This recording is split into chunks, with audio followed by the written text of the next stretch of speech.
ഇന്ത്യയുടെ senior pacer Muhammad Shami വീണ്ടും കളിക്കളത്തിലേക്ക് തിരിച്ചെത്തുകയാണ്. ഇംഗ്ലണ്ടിനെതിരായ 2020 ഏകദിന സീരീസുകൾ ഷമി തിരിച്ചെത്തുമെന്നാണ് പ്രതീക്ഷിക്കുന്നത്. ഇതിനു പുറമെ ചാമ്പ്യൻസ് ട്രോഫിയിലും ഷമി ഇന്ത്യൻ കുപ്പായം അണിയും. 2023 ലോകകപ്പിന് ശേഷം വലതുകാലിൽ നടത്തിയ ശസ്ത്രക്രിയയെ തുടർന്നാണ് ഷമി കളിക്കളത്തിൽ നിന്നും പുറത്തുപോയത്. കഴിഞ്ഞ ഏതാനും ആഴ്ചകളായി ഷമി വൈറ്റ് ബാൾ ക്രിക്കറ്റ് കളിക്കുന്നുണ്ട്. BCCIയുടെയും നാഷണൽ ക്രിക്കറ്റ് അക്കാദമിയുടെയും അനുമതി ഉണ്ടെങ്കിൽ മാത്രമേ ഷമിക്ക് വീണ്ടും ടീമിലേക്ക് തിരിച്ചെത്താനാവൂ. ശസ്ത്രക്രിയയ്ക്ക് ശേഷം ടീമിലേക്ക് തിരിച്ചെത്താൻ വലിയ ശ്രമമാണ് ഷമി നടത്തുന്നത്.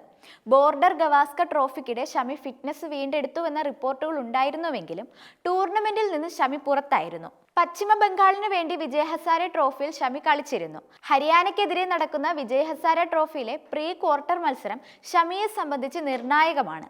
മത്സരത്തിലെ പ്രകടനം മുൻനിർത്തിയാവും ഷമിയുടെ ടീമിലേക്കുള്ള പുനഃപ്രവേശനം. ആഭ്യന്തര ടൂർണമെന്റുകളിൽ പന്തെറിയുമ്പോൾ ഷമിക്ക് ബുദ്ധിമുട്ടൊന്നും ഉണ്ടായിരുന്നില്ല. അതേസമയം ഇന്ത്യൻ പേസർ ജസ്പ്രീത് ബുംറയ്ക്ക് ഇംഗ്ലണ്ടിനെതിരായ പരിമിത ക്രിക്കറ്റ് ഓവർ പരമ്പര നഷ്ടമാകുമെന്ന റിപ്പോർട്ടുകൾ പുറത്തു വന്നിരുന്നു. ബോർഡർ ഗവാസ്കർ ട്രോഫി പരമ്പരയിലെ 5ാം ടെസ്റ്റിനിടെ പരിക്കേറ്റ താരത്തിന്റെ ചാമ്പ്യൻസ് ട്രോഫി പങ്കാളിത്തവും സംശയത്തിലാണ്. ഇന്ത്യ ബോർഡർ ഗവാസ്കർ ട്രോഫി കൈവിട്ടെങ്കിലും ബുംറയാണ് പരമ്പരയിലെ താരം. 5 ടെസ്റ്റുകളിലായി 13-6 ശരാശരിയിൽ 32 വിക്കറ്റുകളാണ് താരം വീഴ്ത്തിയത്. ബുംറയുടെ ഒറ്റയാൾ പ്രകടനം കൊണ്ട് മാത്രമാണ് ഫലം കാണിക്കുന്നത് പോലെ പരമ്പര ഏകപക്ഷീയമായിരിക്കുന്നത്. ഡിസ്നി ടെസ്റ്റിലെ 2ാം ഇന്നിംഗ്സിൽ കടുത്ത പുറംവേദനയെ തുടർന്ന് 31-കാരനായ ബുംറ പന്തെറിഞ്ഞിരുന്നില്ല.